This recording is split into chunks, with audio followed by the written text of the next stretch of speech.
Hello friends, welcome to this week's edition of Storytime with Lesia. I'm going to be sharing one of my favorite passages from the Sorcerer's Stone, Chapter 10, Halloween.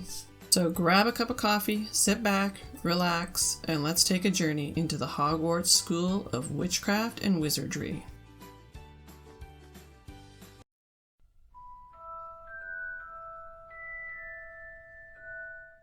Harry was just helping himself to a baked potato when Professor Quirrel came sprinting into the hall, his turban askew and terror on his face.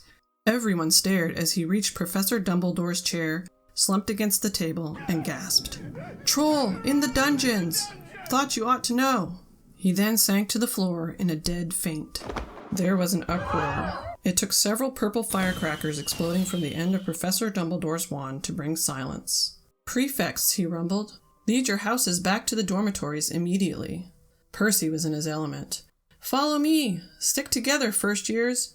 No need to fear the troll if you follow my orders. Stay close behind me now. Make way! First year's coming through! Excuse me, I'm a prefect!" "How could a troll get in?" Harry asked as they climbed the stairs. "Don't ask me, they're supposed to be really stupid," said Ron. "Maybe Peeves let it in for a Halloween joke."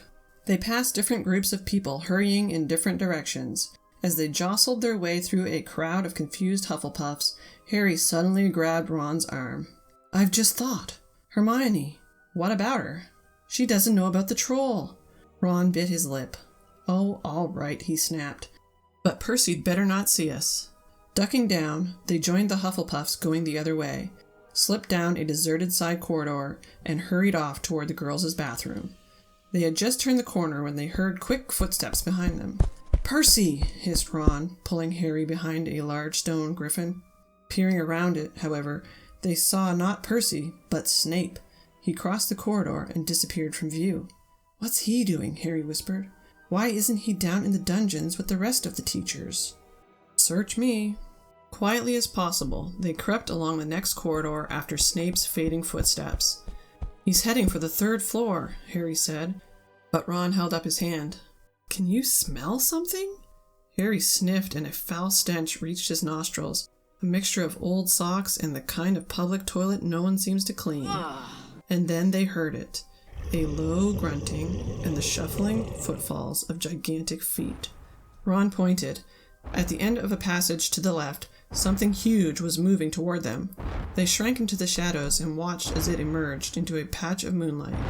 It was a horrible sight. 12 feet tall, its skin was a dull granite gray, its great lumpy body like a boulder with its small bald head perched on top like a coconut. It had short legs, thick as tree trunks, with flat, horny feet. The smell coming from it was incredible. It was holding a huge wooden club, which dragged along the floor because its arms were so long. The troll stopped next to a doorway and peered inside. It waggled its long ears, making up its tiny mind, then slouched slowly into the room.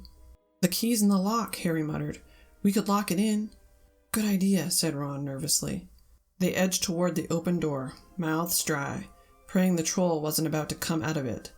With one great leap, Harry managed to grab the key, slam the door, and lock it. Yes!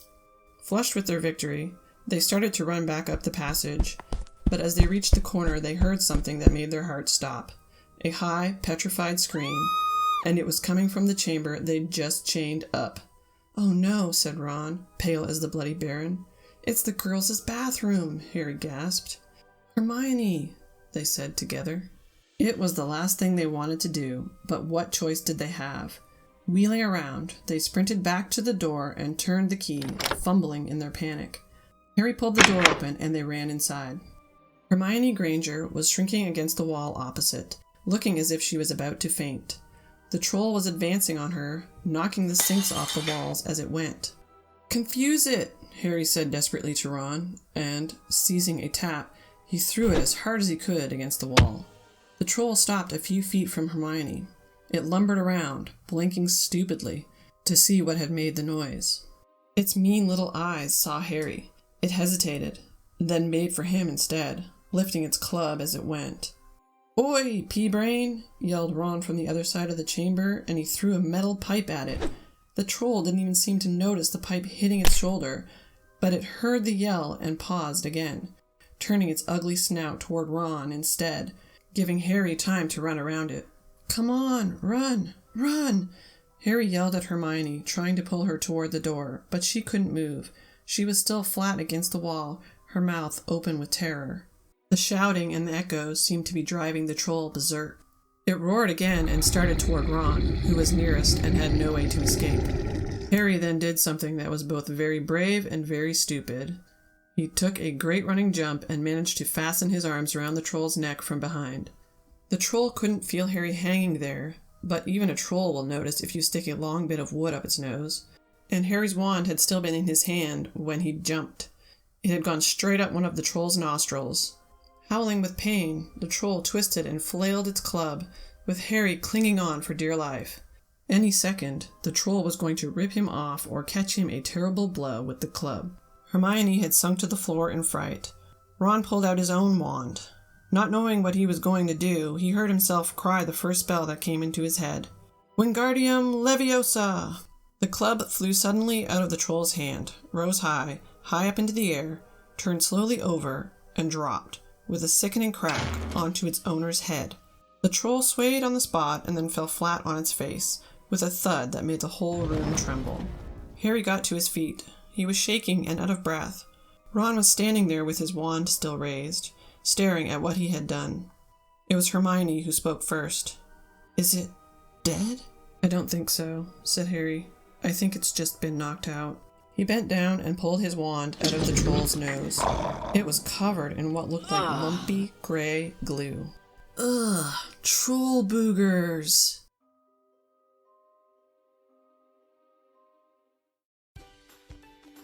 That's all for now, friends. I really hope you enjoyed this video. If so, please subscribe and stay tuned for next week's edition of Storytime with Lisa.